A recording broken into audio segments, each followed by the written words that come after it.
स्वागत है आपका। ब्रेक के बाद अगली खबर की ओर आपको लिए चलते हैं। अमेरिका के खिलाफ जल्द ही सीधा सैन्य मोर्चा खुल सकता है।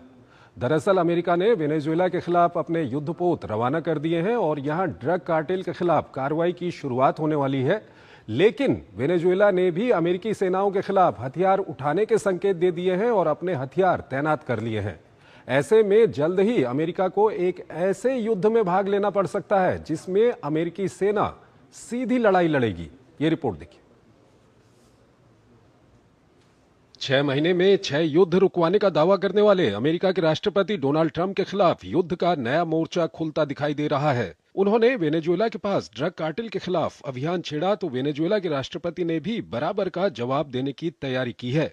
ट्रंप के निर्देश पर अमेरिका ने 3 विध्वंसक युद्धपोत वेनेजुएला की समुद्री सीमा के निकट रवाना कर दिए हैं, जिनके अगले 36 घंटों में पहुंचने की संभावना है। इन युद्धपोतों में यूएसएस ग्रेवली, यूएसएस जेसन डनहम और यूएसएस सैमसन शामिल हैं। इन युद्धपोतों के अलावा कई P-8 समुद्री गश्ती विमानों, युद्धपोतों और कम से कम एक हमलावर पनडुब्बी को भी तैनात किया जा रहा है। इस सैन्य तैनाती में करीब 4000 अमेरिकी नौसैनिक और नाविक शामिल हैं। अमेरिका की इस आक्रामक पहल के जवाब में वेनेजुएला के राष्ट्रपति निकोलस मादुरो ने अपने देश की रक्षा के लिए मोर्चा संभाल लिया है।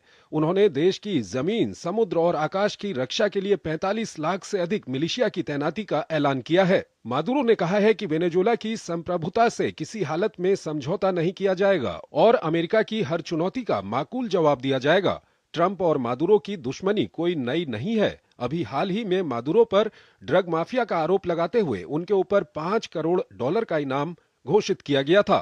ट्रंप के पहले कार्यकाल में अमेरिका की एक अदालत में मादुरो और उनके सहयोगियों पर नार्को आतंकवाद और कोकीन आयात की साजिश के आरोप में मुकदमा दर्ज किया गया था। तब उन पर $1.5 करोड़ का इनाम रखा गया था, जिसे बाइडेन प्रशासन ने बढ़ाकर $2.5 करोड़ कर दिया था। मादुरो 2013 से वेनेजुएला की सत्ता में बने हुए हैं। अमेरिका, यूरोपीय यूनियन और लैटिन अमेरिकी देश उन पर चुनावों में धोखाधड़ी का आरोप लगाते रहे हैं। 2024 में हुए राष्ट्रपति चुनाव में इन देशों ने मादुरो पर धांधली का आरोप लगाया था। जो इनाम मादुरो पर रखा गया है, इतना इनाम अमेरिका ने 9/11 हमलों के बाद ओसामा बिन लादेन की गिरफ्तारी पर रखा था। अमेरिका की ये सैन्य तैनाती दक्षिण अमेरिका में कई देशों के लिए चिंता का विषय बन गई है। कई पड़ोसी देशों ने ट्रंप प्रशासन के इस कदम की आलोचना करते हुए इसे एक संप्रभु देश के आंतरिक मामलों में हस्तक्षेप बताया है। जानकारों का मानना है कि अगर ये टकराव बढ़ा तो इससे पूरे लैटिन अमेरिकी क्षेत्र में अस्थिरता फैल सकती है। संजय भारद्वाज हमारे साथ जुड़े हुए हैं, विदेशी मामलों के जानकार हैं, उनसे हम जानेंगे। संजय जी, ये जो अमेरिका ने युद्धपोत